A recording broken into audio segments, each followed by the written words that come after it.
Hello everybody, welcome to July 1st, and this is Bobby Bonilla Day.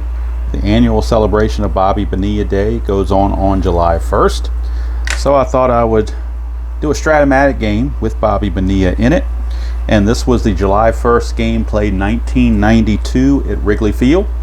So Bobby Bo, the celebrity of the day on July the 1st. Let's look at the pitching matchups for each team. For the Cubs, it'll be right-hander Mike Morgan.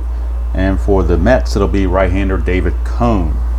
Let's look at the starting lineups. I've got those pre-filled on the score sheet. So we'll bring those in very quickly and go over them. We have Howard Johnson leading off in center field. Bill Pacoda at second, Bonilla in right, Magadan at third, Murray at first, Boston in left, Schofield shortstop, Hundley catching, and Cone doing the pitching. For the Cubs, Vizcaíno is at third, DeCenzo is in center, Sandberg's at second, Dawson's in right, Grace is at first, May is in left, Wilkins catching, Sanchez at short, and Morgan on the mound. No Sammy Sosa for the Cubs. And also no John Franco for the Mets. Franco was injured, so the Mets will have to go without John Franco in their bullpen. Let's see what else there is to go over. I looked at the actual game that was played, and then a couple games around, looked at the whole 3-game series basically, and picked out all the bench players and bullpen guys that played in the 3-game series. So I've got them set aside. They are all there. So only the ones that participated in the 3-game series are eligible. Another caveat is I normally play super advanced, but in this game I'm doing strictly advanced. So no ballpark checks, no clutch checks, no constantly rolling the D20 for steals. Everything's going to be in the advanced rule. Even the fielding is going to be advanced. Got the advanced fielding chart right here, and the advanced strategy chart here as well. So everything is going to be in the advanced mode. Try to not necessarily speed things up a little bit, maybe simplify things a little bit. So we are just about ready to go. Mike Morgan, and in the 92 season, Morgan was 16-8 with a 2.55 ERA. Mets actually won this game in real life, but we'll see what happens here. These cards, 92 cards, are not readily available from Strat-O-Matic. I actually got these a couple of years ago from Moonlight Graham used. Somebody, I guess, had sold them back to him. So some of the cards at the bottom will have writing on them, and particularly Howard Johnson, the leadoff man. Somebody else wrote that stuff in there. I did not. So, and I didn't even bother with taking a pencil eraser and erasing. I just left it on there. Doesn't really matter. In fact, I haven't even hardly played with the 92 set at all. So it's one of the few times I'm actually playing with the 92 set. This gives me an excuse to do so. All right, so Bobby Bonilla Day, July the 1st. We are ready to celebrate with Bobby Bo. And since we're doing just advanced, I'm only going to roll the D20 when it's necessary. So right now, Morgan facing Howard Johnson. Get a 3-4, and that is a ground ball to first. Easy play there by the first baseman, Mark Grace, one away.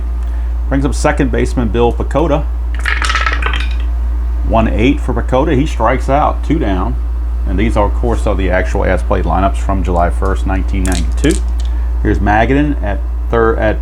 I'm sorry, it should be Bonilla. I don't know why I got Bonilla out of order when I was showing him for the Bobby Bonilla Day. So somehow he got out of order here. Don't want to have him penalized for batting out of order. It is Bobby Bonilla's turn to bat. He does bat third in the lineup. And again, whoever had these cards before me wrote in some numbers here. I don't even know what they mean. I don't even care to know what they mean. It doesn't apply to me, so I'm not going to really worry about it. So Bonilla, Morgan to Bonilla for 4, and that is a fly ball to right. Normally, if I was doing super advanced, it'd be a ballpark check, but I'm not doing that, so it's simply just a fly out to right field. Dawson puts it away, and the inning is over. And Bonilla is crying because he didn't get a ballpark single check, but that's just the way it goes, Mr. Bo. So Bonilla is out of there. So are the Mets. We go to the bottom of the first. Mets, nothing. Cubs coming to bat. And we got David Cone on the mound. And on the 92 season, before he got traded to Toronto late in the season, with the Mets, he was 13-7 with a 2.88 ERA. So very good. And of course, He was a late season trade to the Toronto Blue Jays as they were making their World Series run. All right, so Vizcaino coming on, and actually I believe Jeff Kent came over in that trade, so it actually worked out pretty well for both teams. All right, so Vizcaino, and I'm assuming it's pronounced Vizcaino. That's the way Harry Carey pronounced it. So take that with a grain of salt. But I think it's Vizcaino and not Vizcaino. I think it's Vizcaino. So that's how I've always known him. So that's how I'm going to pronounce him. If it's really Vizcaino, then I'm sorry, but I'm just used to Vizcaino. So here's Cone to Vizcaino, switch hitter. 3-6, and it's a ground ball to short, one away. And so far, 4 rolls, I've not needed the D20, so that's been kind of nice. I like the feel of rolling 3 D6s. That D20 has always kind of been a sore thumb to me in a lot of situations. I know I'm using a dice tray, but when I'm rolling the games out by hand, a lot of times, if I roll a D20 with the 3 D6, it just that doesn't feel right. Here's Doug DeCenso, center fielder, 4-4, and that's a fly ball center field X. So now we will need the D20, but we're doing it advanced fielding, not super advanced fielding. So a little bit different. Only going to roll the D20 and see if it's a range check, and if it's not a range check, it'll be an error check. Fly ball center field X. Center fielder for the Mets is Hojo Howard Johnson. He's only a 4. So in order for this to be it's going to be a range check unless we roll a 9 through 12. It's a 14, so it will be a range check, but he's only a 4. So a 4 and a 14 is going to be a single. 2 stars, but nobody's on base, so it's just a single. First hit of the game, and that's what you get for playing a 4-rated guy in center field. But they hit Howard Johnson in center field. I have no idea why, but they did. All right, so DeCenso is on. He will be held, but he won't try to go anywhere. And since we're not doing the super advanced, we don't have to roll a D20 check for balks and wild pitches. That's already incorporated in the fielding. So we move on to Ryan Sandberg. 3-8, and that's a ground ball, third base A. 5-4-3 around the horn. Double play. Maybe we should have done something with DeCenso trying to run, but you hate to take the bat out of Sandberg's hands. He just happened to find a double play result, which was unfortunate for him. All right, so nothing doing after 1. Go to the top of the second, and up for the Mets is Dave Magadan, third baseman, followed by Eddie Murray and Darryl Boston. Morgan 4-8, and that is a ground ball to second. So Sandberg makes the play easily, 1 away. Here's Eddie Murray, first baseman. 3-4, and that's a fly to right, 2 down. And I can tell. I mean, when I'm playing this, it just goes a little bit faster with advanced. Here's Darryl Boston, 3-3, ground ball to the pitcher Morgan to end the inning. Another 1-2-3 inning. Of course, the fact that they're getting all these outs makes it go by fast too. So maybe that's part of the reason as well. Cone back out. We'll be facing the Hawk, Andre Dawson. A lot of Hall of Famers in this, or several Hall of Famers in this game. Dawson, Sandberg, Eddie Murray. I think that's it.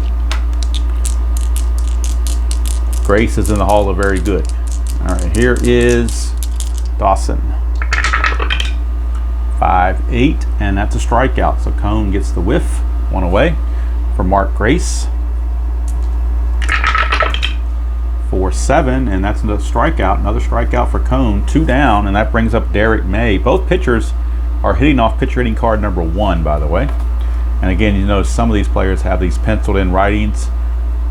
I'm just ignoring those. I probably should take a pencil eraser and erase them, but like I said, I haven't really used this set much, so quite honestly, I didn't even know they were there until I pulled these teams out. Here's but when you buy it used, you get he sells it cheaper used, so I was able to get a decent deal, and the writing doesn't really bother me.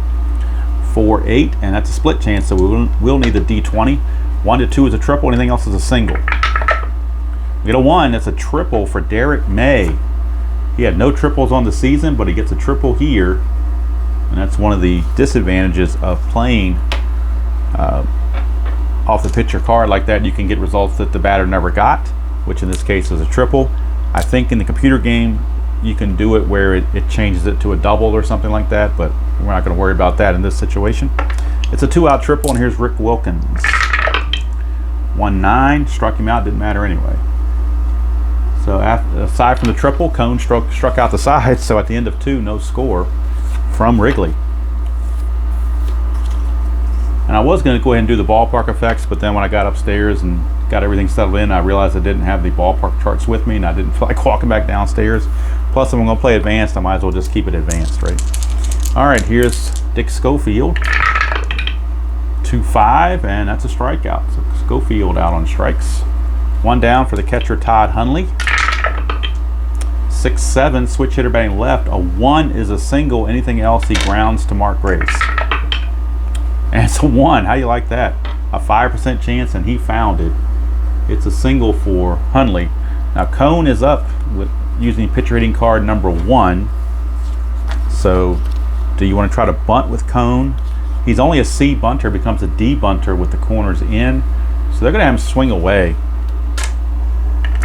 Maybe get something off the pitcher card, which he did. 5-4. It's a catcher X. So the catcher in this case is Rick Wilkins. He's a 3.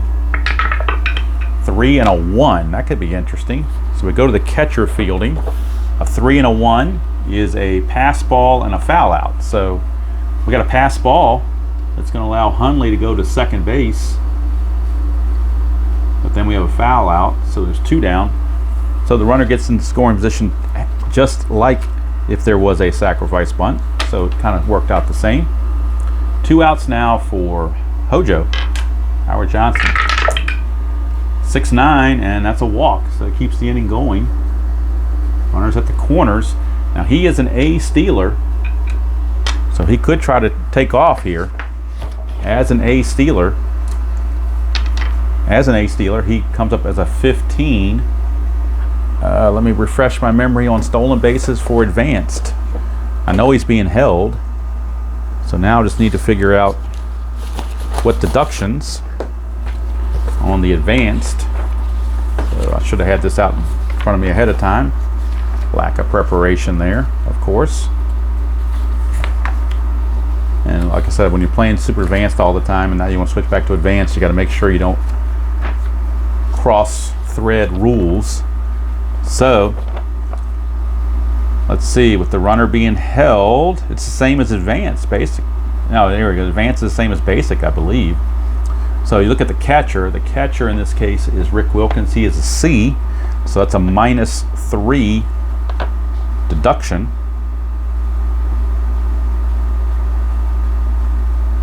I'm sorry, that's a stealing grade, my bad. Stealing grade is an A, which means he loses 2 off the 15 original that's there. That makes it a 13. Rick Wilkins' arm is a -1, makes it a 12. So he's a 1 to 12 chance.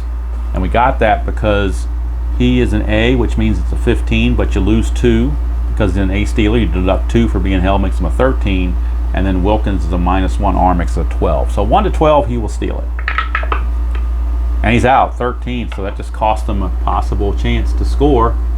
And he gets thrown out for the last out of the inning, leaving a runner on third as well. So they didn't trust Pacoda to be able to get that 2-out hit. So although really Howard Johnson, probably not a smart move to steal there because you still need a hit to score him. So probably not a whole lot gained on that. But if he did steal successfully and Pacoda does get the hit, then it's most likely a 2-run single instead of a 1-run single. So always looks kind of silly when you get caught and looks smart when you make it. So here's Sanchez, Ray Sanchez, 1-3. It's a ground ball to second.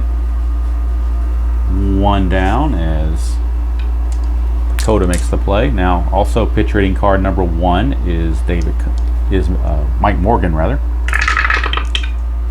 And that's a 4-7, so we're off our Cone. 4-7 is a strikeout, so that really didn't matter as it came off the pitcher card. So here is Jose Vizcaíno with 2 outs. And the base is empty. 6-7, he's a switch hitter batting left. That's a walk. 2-out walk to Vizcaíno. Now, could he try to steal? Hundley is a +1 arm, but as a C stealer, you only start with an 11, and then you lose 3 for being held, makes him an 8. +1 only makes you a 9, so that's only a 45% chance. But if you do steal successfully, you get in scoring position. So they're going to try it. 1 to 9, he'll make it. And he does make it. So stolen base for Vizcaíno. He is in scoring position now for Doug DeCenso. Senzo the batter, and Vizcaino not being held at second. Cone, 5'7", switch hitter batting left, is a ground ball second base X, and second baseman is Pacoda. He is a 3. 3 and a 9 for a second baseman. We'll check the chart. 3 and a 9 for a second baseman. 3 and a 9 goes to his error rating. So we're going to an error rating, and Pacoda's error rating is an E25, not too good. It's a 7 on the red dice on an E25. 7 on an E25 is a 1 base error. 1 base error on Pacoda. And that keeps the inning going, puts runners on the corners. With 1 out, the Senzo will not go anywhere, especially with Sandberg up. So runners at the corners, 2 outs, and here's Sandberg. 1-8, and he will walk to load the bases. So Cone in a bit of a pickle here. Bases loaded for the Hawk, Andre Dawson, 2 outs. Inning started innocently enough, a ground out to second and a strikeout, but then a walk, stolen base, an error, and another walk. So without the benefit of a hit, they loaded the bases with 2 outs, and here's the Hawk. 1-7, ground ball shortstop. There's a plus sign there, but the infield's not in, so it's just going to be a standard ground out to end the inning, and Mr. Cone pitches out of the mess. So we go to the 4th on Bobby Bonilla Day. No score. And Bonilla will get to bat this inning. He will hit second behind Pacoda. Pacoda will do the leading off. And since I put some charts in front of the phone, let me make sure that it didn't mess up the focus, and it looks like it's still okay. All right, Pacoda is your batter against Morgan. 5-6 on Morgan's card is a strikeout.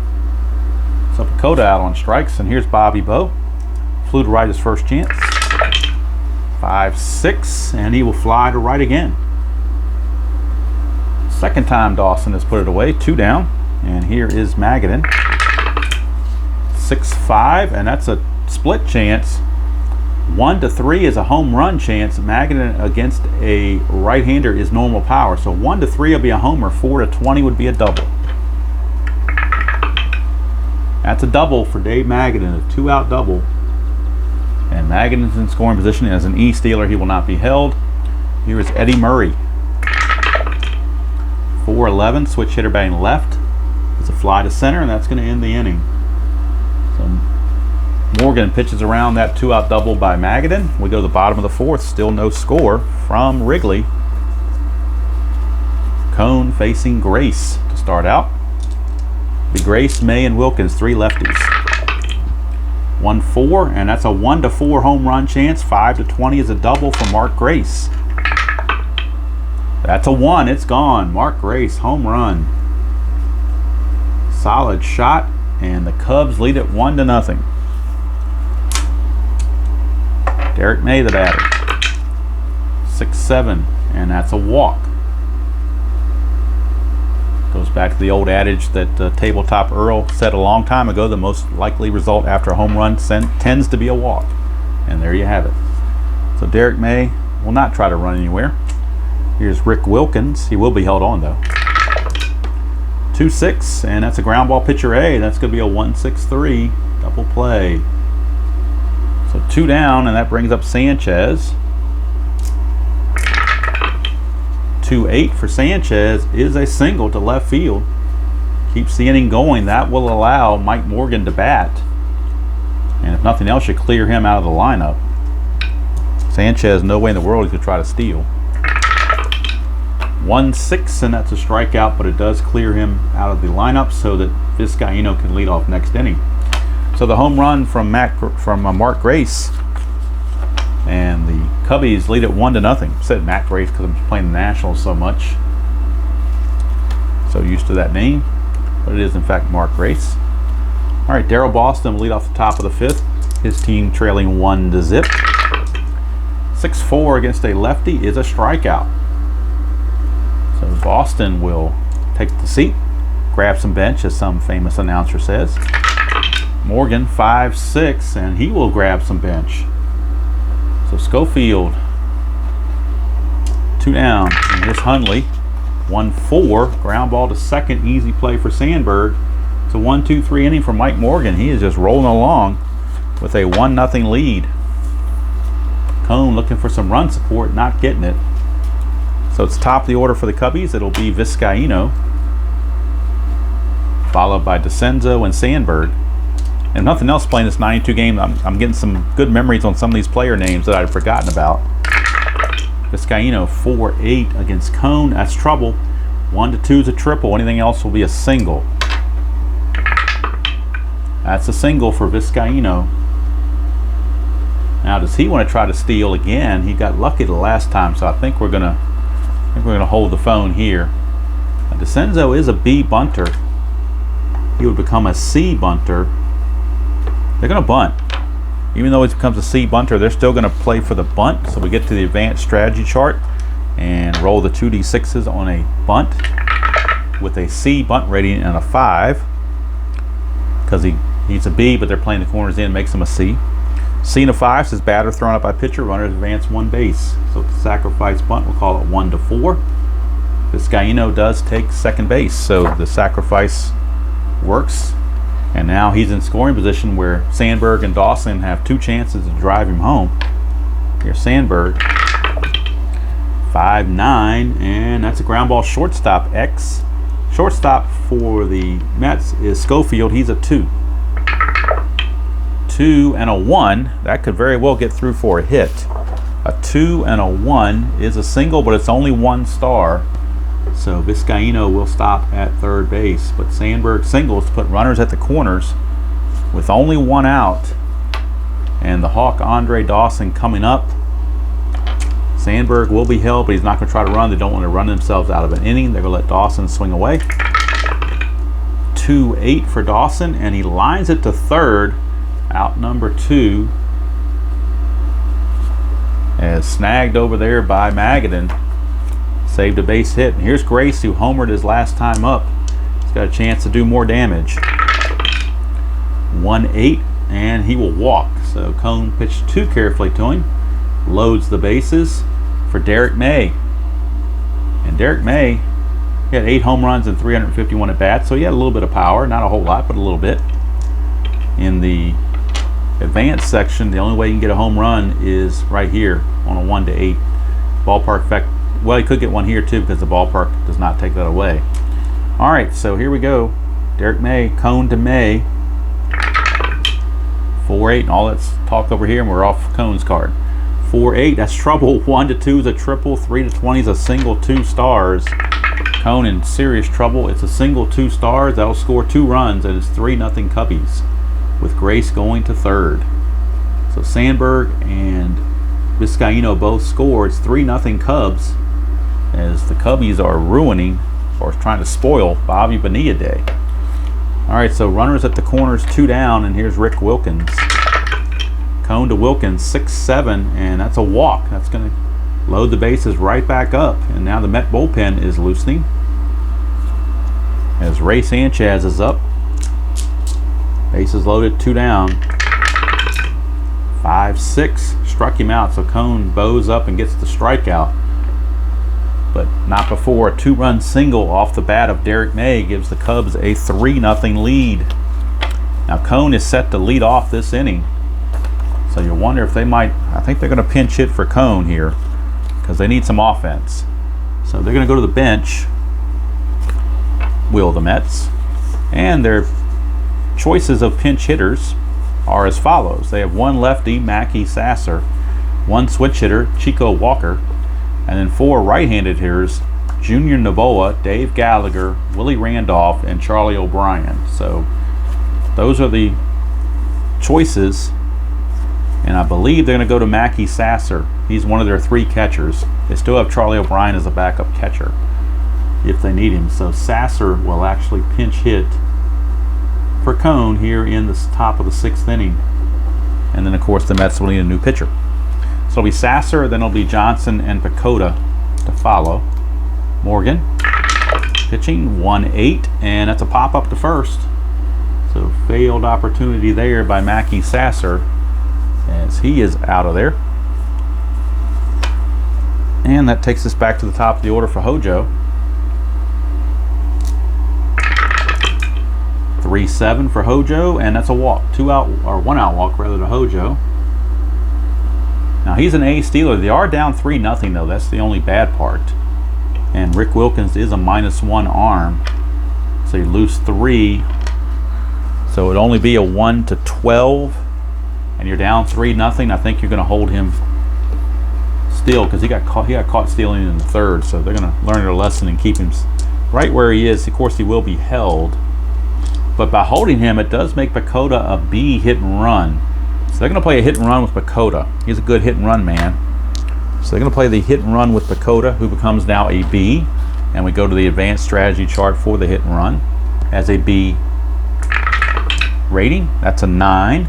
B and a 9. Ground out, shortstop, batter is safe, lead runner is out. So that's even with the hit and run, they still get the force play. Kind of interesting how that worked out. 6-4 force play, and Pacoda, the new runner, at first base. He will be held, but he will not try to steal. And now that's going to bring up the man of the hour, Mr. Bonilla, has a chance to make an impact right here. 3-6, and he walks. So it does keep the inning going for Dave Magadan. Chance for the Mets now. Tying run is at the plate in Magadan.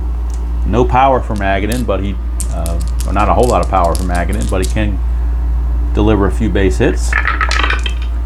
3-7, but not this time. He flies to center and put away out there by DeCenzo. And that's going to do it for the Mets in the 6th. Nothing doing. Still 3-0 Cubbies as Mike Morgan is tossing a shutout. And Morgan will be the leadoff man in the bottom of the 6th. Now we have to go to the Mets for bullpen activity. And we have Vizcaino and DeCenzo, a couple of switch hitters coming up after the pitcher. So it almost doesn't matter which direction you go in as far as righty-lefty. These are the 4 pitchers that the Mets have available. They have Jeff Ennis and Anthony Young from the right side, Lee Guterman and Paul Gibson from the left side. So we're going to go to Jeff Ennis, a side-winding right-hander. He will be the new pitcher for the Mets. Jeff Ennis finished the day on Cone. Cone goes 5 innings, gives up 3 runs. Big home run, obviously. 1, 2, 3, 4, 5, 6. I got him for 7 hits. A lot of walks. He did walk a few, didn't he? 1, 2, 3, 4, 5. I got him for 5 walks. And strikeouts 1, 2, 3, 4, 5, 6. Got him for 6 strikeouts. So that's the final line I have on Cone. And of course, he's susceptible to take the loss unless the Mets can rally and at least tie the game. All right, so Mike Morgan will lead things off, and Ennis on the 92 season was 6-9. I'm sorry, yeah, 6-9 with a 2.86 ERA and 1 save. So kind of a middle reliever, middle to late reliever, and maybe a right-handed specialist. I don't know. Here's the pitch, 6-5, and it's a ground ball shortstop X. We are going to Schofield, who's a 2. And that's a 1. It's the second time he's hit that roll. He's a 2, and second time in a roll we've gotten a 1. So the pitcher, Mike Morgan, is going to get a base hit. How do you like that? Just the bad luck there of that D20 rolling to a 1. So here's Vizcaino. And Vizcaino is an A bunter, but I think with a 3-0 lead, they're going to go ahead and try to put the pedal to the metal and keep going. 6-6. He is a switch hitter batting left, and that's why you do that. 1-6 is a double. 7-20 is a single 2 stars. That's a single 2 stars. Runners are at the corners now with nobody out for Doug DeCenzo, and now the infield's going to have to come in. They have no choice in the matter. They're going to have to come in. 2-8. Ground ball third base B. So let's take a look here and see about the advancement chart on this. And this is, I see a super advancement chart that I use all the time, but I haven't really done this for the advanced. So I'm going to have to really work on this one here. Let's see how we do it here. Advanced. Boy, reduce the benders. Okay. So we're going to go to the basic side, I think. Let's see here. I may have to pause the video because I'm not sure where I'm looking for this. That's what happens when you don't play advanced for a long time. You lose some of these rules. It was a ground ball B, was it not? 2-8 is a ground ball B. Oh, let's go over here. Duh, I'm supposed to use this. My bad. I'm looking in the rule book and I should be using this. So we use this for both basic and advanced on the strategy. So with the infield in, ground ball B says result to batter, he is safe. Runner on third is out. So there you go. So the runner on third is out. Morgan is going to be out, and it's going to go 5-2 as Magadan throws to Hundley to apply the tag to Morgan. Vizcaino will take second, and DeCenzo is safe on the fielder's choice. Okay, sometimes it's so obvious that you try to overcomplicate things. So, looking in the wrong place. Like I said, when you don't play a certain rule set in a while, you forget the simple things in life. All right, here is Ryan Sandberg. 1-4, foul out to third. That's 2 down. As Ennis trying to pitch out of the jam. Here's Andre Dawson. 2-11 for Dawson. That's another ground ball to third. They kept Magadan busy over there, and the inning's over. So Ennis pitches out all that mess without giving up a run, keeps the score at 3-0, and now that brings up Eddie Murray to lead off the top of the 7th for the Mets. Not able to get anything off of Morgan so far. No runs through 6 innings, but this is Morgan's fatigue inning coming up. Eddie Murray, 6'8", switch hitter, will draw a walk, and that's 1 notch against the point of weakness. It gets to 3 notches, he will be tired. Here's Daryl Boston. Murray will not even be held. 1-7, it's a fly to center, that's 1 away. Brings up Dick Schofield. 1-6 for Schofield, he strikes out, 2 down. It's up to Todd Hundley to keep it going.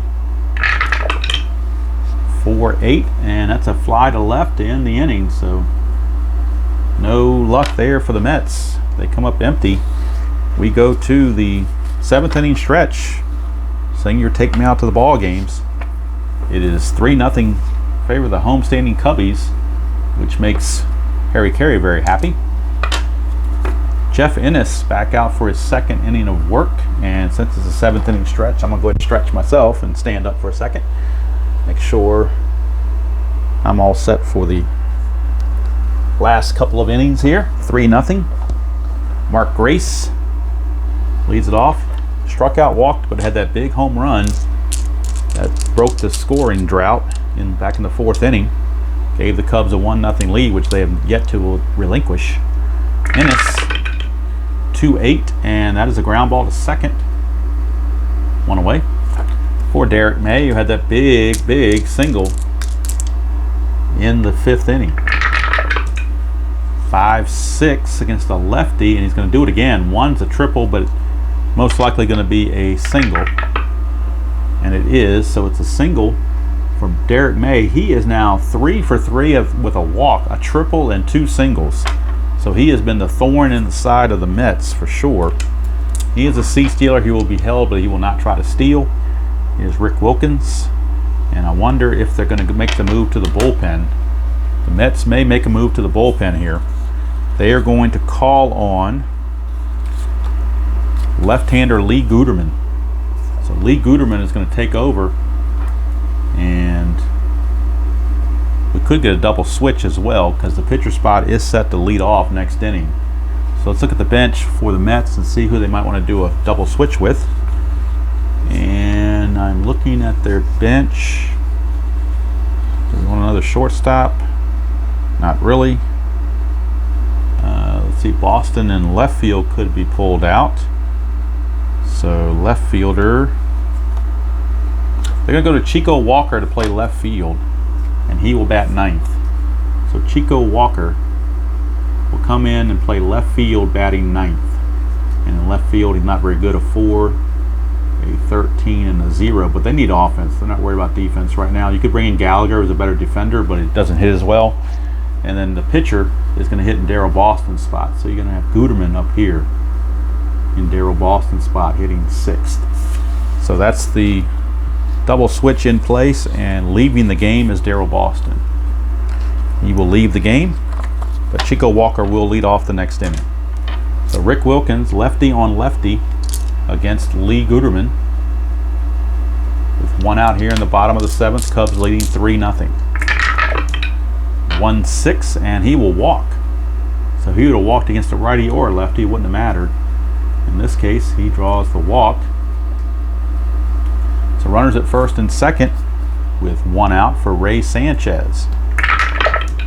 Guterman 3-8, ground ball shortstop A. They got the double play they wanted, 6-4-3, and the inning is over. So 7 innings are in the books. We can close the book on Ennis as Guterman is on. So Ennis went an inning and a third, and he gave up 3 hits, no runs, and he didn't walk or strike anybody out. All right, we go to the top of the 8th. Mike Morgan back out, and Chico Walker, the number 9 hitter, is in on that double switch. He will lead off here in the top of the 8th. 3-9 for Walker, and he strikes out, so that didn't help. So nothing good out of that one for the Mets. Here's Hojo. 5-12. Ground ball second base X. That's Sandberg. He's a 1. And that's a 19, so that's a good play all day long. 2 down for Bill Pacoda. 5-7, and that's danger for Morgan. 1-6 is a double. 7-20 is a single. That's a double for Bill Pacoda. And that'll bring up Bobby Bowe with a chance now. He hasn't done anything all game. He's 0 for 2 with a walk. But he has a runner in scoring position against Mike Morgan, who's holding on, trying not to get tired. 3-6, and he walks Bonilla again. That's going to bring the tying run to the plate, and that's going to do it for Mike Morgan. With Magadan coming to the plate, the Cubs will be going to their bullpen for a left-hander, Chuck McElroy. So Chuck McElroy will be coming on for the Cubbies. And on the replay in 92, he was 4-7 with a 3.55 ERA and 6 saves. Chuck McElroy. I remember that name quite well from the past. So Chuck McElroy it is. He is on to face Magadan. And you can't close the book on Morgan just yet. Morgan does go 7 2/3 actually. 7 2/3, and we'll figure out the rest after this inning. See if McElroy can get out of this jam with Magadan. Mets will not pinch hit for Magadan. They will let him swing away. 2-7, and he's going to single 2 stars. So they stick with Magadan, paid off. It's a base hit. That will score Pacoda, cuts the lead to 3-1, and moves Bonilla to third base. So that run is charged to Morgan. And the Mets get on the board, cut the lead to 3-1, and Eddie Murray's up. Not out of the jam yet. Eddie Murray's up with 2 outs and runners at the corners. 1-6 for Murray against a lefty. Pops it up to third. If we were playing super advanced, this would be a clutch situation. He would get a hit. But in the advanced section, it's just to pop out to third. There is no clutch. So the inning's over. So now we can close the book on Mike Morgan, as the Mets only get the 1 run. So Morgan is going to give up 1 run in 7 2/3 innings. His hits 1, 2. I've got him just for 3 hits. He did walk a few. Let's see. He walked 1, 2, 3, 4, 5. He walked 5. So between the 2 pitchers, 2 starting pitchers, they had 10 walks issued in the game. Let's check his strikeouts. 1, 2, 3, 4, 5. Let's see. 6, 7 strikeouts. So that is the final line score on Morgan. 7 2/3, 3 hits, 1 run, 5 walks, 7 strikeouts, and of course, if the Cubs hold on to win, he would be the winner of the game. All right, Lee Guterman is going to come back out, I do believe. Now Morgan is scheduled to lead off, but of course he will be called back for a pinch hitter. So the Cubs will send their first pinch hitter to the plate. Now let's look at their bench to see who they have available. They have lefty Cal Daniels and lefty Dwight Smith, but with a lefty on the mound, they're not viable. They also have Joe Girardi, Luis Salazar, and Hector Villanueva. So let's see who they might go to here. They are going to go to Hector Villanueva. Actually, he's not very good, but they're going to use him anyway, because he's not very good in the field, so they figure the best chance they have to use him is with the pinch hitting. So Villanueva will pinch hit here in the 8th. And that means in the 9th for the Cubs, they will be bringing on their closer. And Bob Scanlon gets that role. He had 14 saves on the season. Of course, Lee Smith is long gone at this point. So it is Bob Scanlon loosening the bullpen for the Cubbies for their closer. As McElroy did his job, he went a third of an inning. Did give up a hit, which caused the inherited runner to score, but no other damage done. So here we go, Villanueva against Guterman. 2-4 against a left-hander. Ground ball back to Guterman, and that's one away. So Villanueva is retired. And that's going to send us to the top of the order, Jose Vizcaino. In case Guterman gets into trouble, the Mets do have bullpen activity with Anthony Young loosening. Right now they're going to stick with Guterman. 4-8 against a switch hitter batting right-handed. That's trouble. 1 is a triple, 2-20 is a double. So not good for Guterman there. That will be a double for Vizcaino. His 3rd hit of the game. He's in scoring position for an insurance run for Doug DeCenzo. Guterman to DeCenzo, 1-8, and that's a single to center field.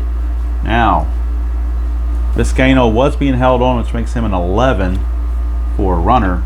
Center fielder arm is Johnson. He's a +1, makes it a 12. But with Sandberg and Dawson coming up, they're going to hold Vizcaino at second base, or at third base rather. So runners are at the corners, and that's going to be it for Guterman. He's going to come out, and with the righties coming up, they're going to A.Y. Anthony Young, who on the season was 2-14, but he did have 15 saves. So he had 13 starts and 15 saves, so he fluctuated between the two. But without any other right-handers in their bullpen, they really much don't have any other choice. So A.Y. Anthony Young is coming on for Guterman. Can't close the book on Guterman. Let's see, he went 2/3 there, and so he went a full inning in total. Walked 1, didn't strike anybody out, gave up 2 hits, and the 2 runners on base are his responsibility. So Anthony Young will face Sandberg with runners at the corners and 1 out. Infield playing for a double play. 3-10 against a right-hander. That's a fly ball to right field B ? So it's a possible sacrifice fly. And when you do that, you take the run rating of the runner at third. In this case, that's Vizcaino. He is a 12. Take the right fielder arm, which in this case is Bonilla. He's a 0. So it stays as a 12. You add 2, makes it a 14. So 1-14, he will score. 15-20, Bonilla will throw him out. 20, so Bonilla on Bobby Bonilla Day throws him out for a double play. How do you like that? Fly to right, and then it's a 9-2 laser from Bobby Bonilla. So he didn't do anything offensively, but he had a nice defensive play there. And for A.Y., he throws 1 pitch and gets 2 outs. So go figure that. We go to the top of the 9th, last chance for the Mets, and it'll be against Bob Scanlon, the closer for the Cubbies, in a 3-1 game. So check the numbers here on Bob Scanlon on the 92 season. Bob Scanlon was 3-6 with a 2.89 ERA and 14 saves. So So Scanlon it is, and Scanlon will be facing a pinch hitter because we're at the pitcher spot where we did the double switch. So the Mets will be using a pinch hitter right here, and their pinch hitter will be, well, they got nothing but righties now to pinch hit, so who do they want to go with? Randolph has the best average, I think, at 252. Yep, so it's going to be Willie Randolph. The old man, Willie Randolph. He's got the best average, so he will be the one pinch hitting for Guterman here. So Randolph, pinch hitter. It'll be Randolph, Schofield, and Hundley against Bob Scanlon. 3-1 Cubs, top of the ninth on Bobby Bonilla Day. 5-10. 5-10 is a fly to left. There's no ballpark effects in advanced, so it's just a fly to left. One down. Willie Randolph is out of there. Back to the top, or to the next batter, Dick Schofield. Scanlon to Schofield, 2-7, ground ball to short, 2 down. Bob Scanlon 1 out away from ending this thing. Here's Todd Hundley. Chico Walker is on deck as the number 9 hitter after the double switch a few innings ago. Scanlon 3-6, and that's a fly to left. That's going to do it. Derek May puts it away, and the game is over. Cubbies beat the Mets 3-1.